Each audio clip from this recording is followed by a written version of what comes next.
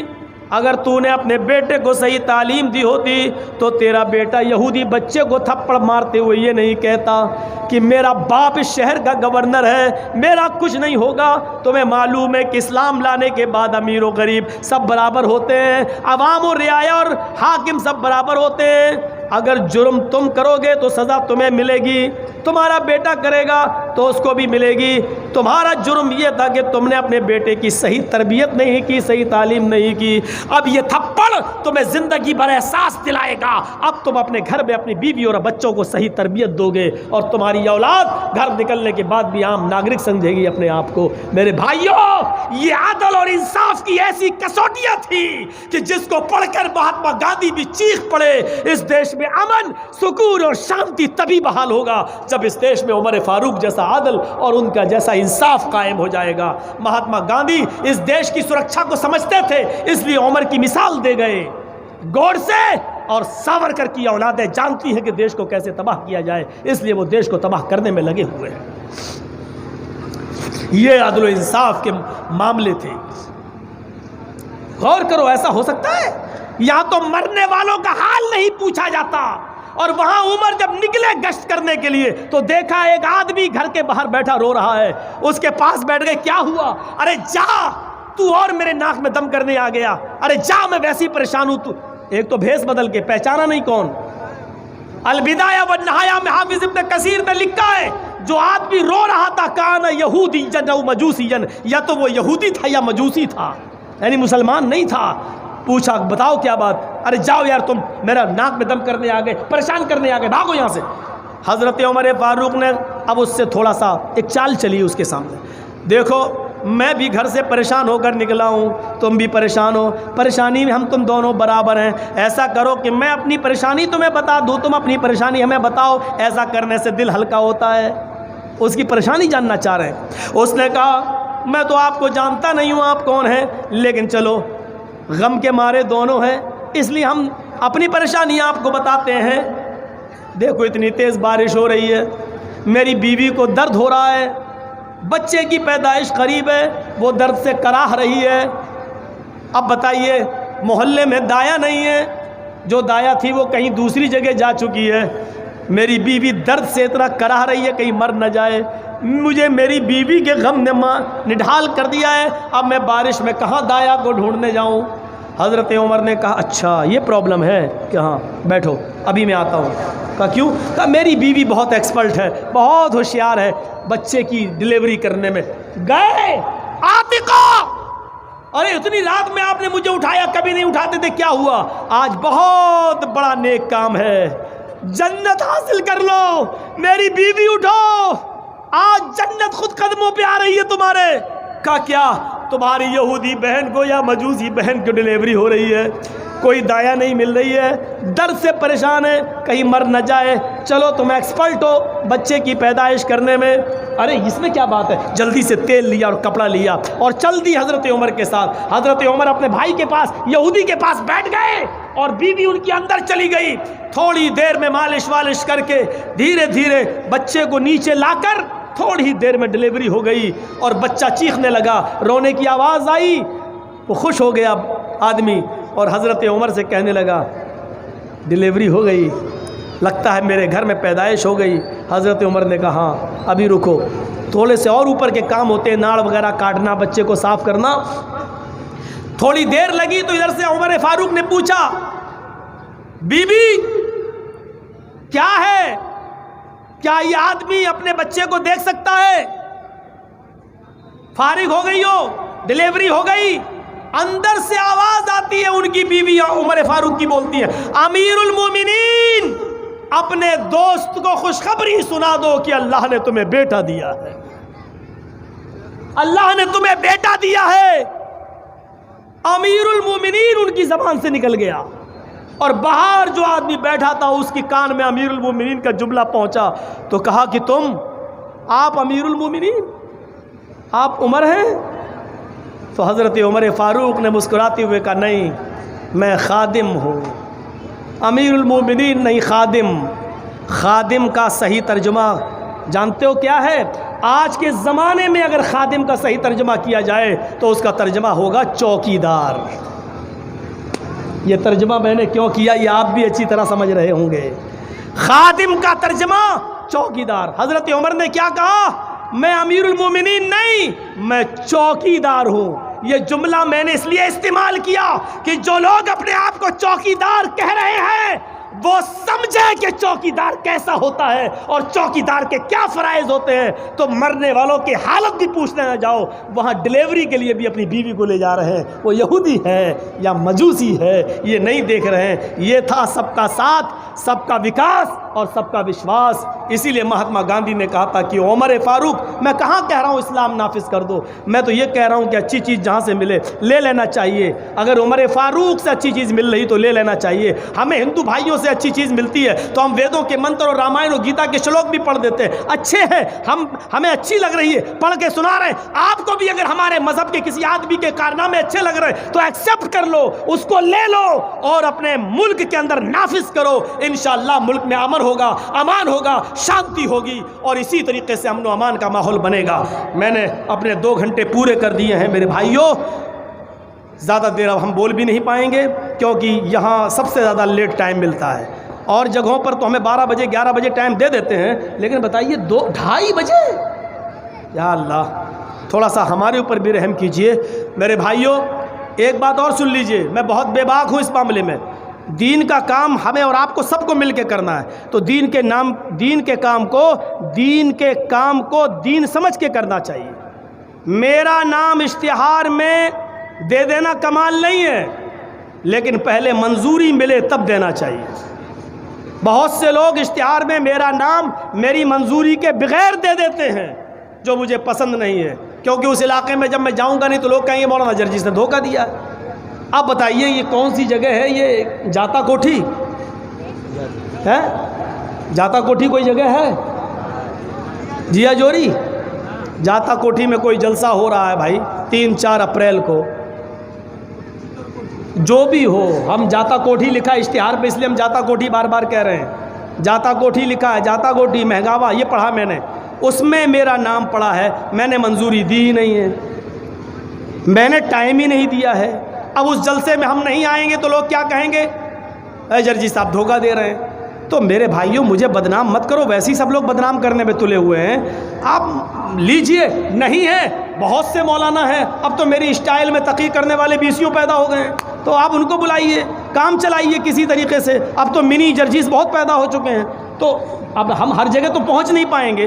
آپ کے جلسے ہونا چاہیے، دین کی خدمت ہو رہی ہے، کرنے چاہیے، ان سے بھی کام لینا چاہیے، لیکن اگر ہماری منظوری نہیں ہے تو آپ کو نام نہیں دینا چاہیے۔ ہر جگہ ہم جا بھی نہیں پائیں گے، لیکن بوریوں والوں نے ایک مرتبہ بلا لیا اور اپنی ڈائری پہ چڑھا لیا، تو انشاءاللہ بار بار آئیں گے، آئندہ سال بھی ہم یہاں پروگرام دینے کی کوشش کریں گے اور انشاءاللہ پہنچیں گے۔ تو اللہ تبارک و تعالیٰ سے ہماری دعا ہے کہ بار الہ تو ہمارے گناہوں کو معاف فرما دے، ہمارے دیش میں امن پیدا فرما، ہمارے دیش میں سلامتی پیدا فرما، ہمارے دیش میں بھائی چارہ پیدا فرما دے، ہندو مسلم سکھ عیسائی سب کو بھائی بھائی بن کر رہنے کی توفیق عطا فرما۔